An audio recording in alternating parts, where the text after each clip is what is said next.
Hey guys, it's another cold day in Ontario here. I just finished filling waters here, and lo and behold, I got back last night and I had some trouble with the oil furnace, so I'm working on that today. Ever so often you get a chunk or something that goes through, and the way the line is, I'll show you guys. So where it goes in the wall here, you can see it's got that certain thickness, and it goes to a thinner line here. Ever so often, a little bit of chunk for rust or inside that tank, if you drop it too low, will fire through this line and kind of stop here sometimes, right on there, on that joint, or in through this line. They installed this line and they used a lot, so it's a bit of a, you usually get something in the line, so I just blow it out with an air hose is what I normally do. But I did this in the middle of the night yesterday and it still didn't work, so I turned on the those plug-in heaters, the oil circulating heaters. They're kind of a saving grace on a farm because even though they're heavy usage on hydro at night, it'll keep everything from freezing up enough where you can get working on it in the next morning. So I held 50 degrees in the house, which is not perfect, but if you need it to survive for the night, it works. So what I'm going to do today is I'm going to run a coat hanger through that big line and hopefully scrape it out or pop whatever it is out. So that's the plan. So I'll show you guys.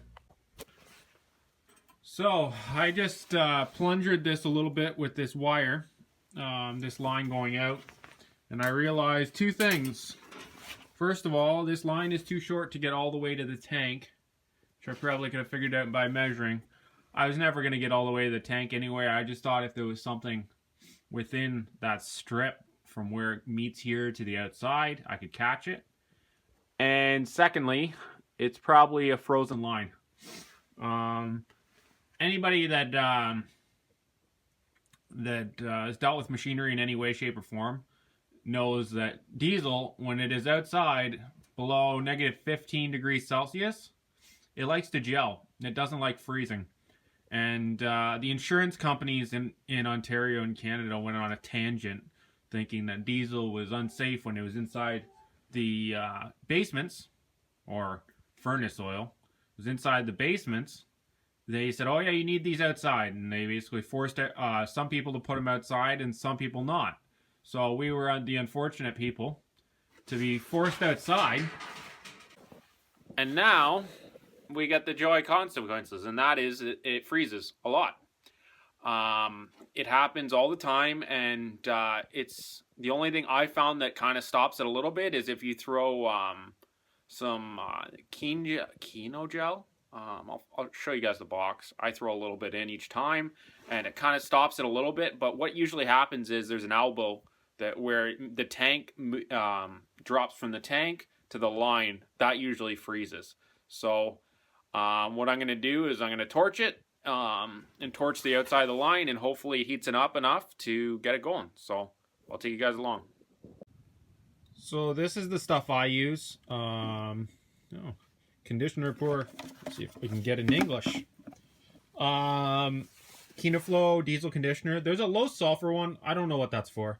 I've used this one. I put it in with my tractor as well as the oil for the furnace to stop it from freezing. You want to make sure you put this in every tank that you put in the tractor, because you don't want to be doing what I did last year and having to thaw lines in negative 10, negative 20, and basically take off every line that goes from the fuel to the tank to the bowl to the pump, and thawing it and basically kicking out any water that goes through the filter and everything. It was a huge mess, and it was a lot of money, so you don't want to be doing that. This is just easy insurance. Don't trust the people that are at the fuel stations, because I didn't believe it. Like, I've seen it on forums where they say don't trust them, and it happened to me. And it happens, like little mistakes, and it doesn't take much, right? Not throwing this in, and you have a frozen diesel line inside your tractor, and it's over, right? So we've discovered that iPhones don't like cold. That elbow that I that I basically heated up a little bit. You can use a little boiling water, or you can use a torch if you're careful. Just slowly move up and down the pipe, as long as it's a metal pipe, and as always, do so with your own discretion, and feel it for a second. If it's too hot, like if it gets too warm, stop torching it, right? So once you've established flow, you can move on to the next stage, and that's basically bleeding it. Just like this is basically just like a tractor fuel line, right? Fuel pump. Same thing.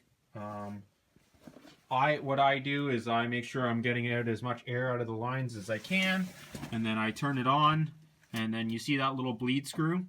Once it's off and it basically senses there's air in it, I bleed off the air and that little screw just like a normal fuel pump. Let out the air and then turn it back on once it's ready. When you're doing this, guys, just turn the screw a little bit, not a lot, right, or it'll flow out. So just be careful with that, and try and keep it so that your fuel and everything is relatively dry. Have a cloth or something to soak it up, and just be careful. You are dealing with fuel here.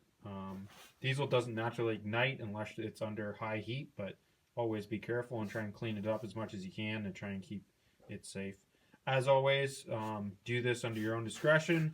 I'm not responsible for any issues that you guys have, but this is how I get it running. So, if you like this video, please give it a thumbs up. And as always, guys, feel free to comment, rate, and subscribe.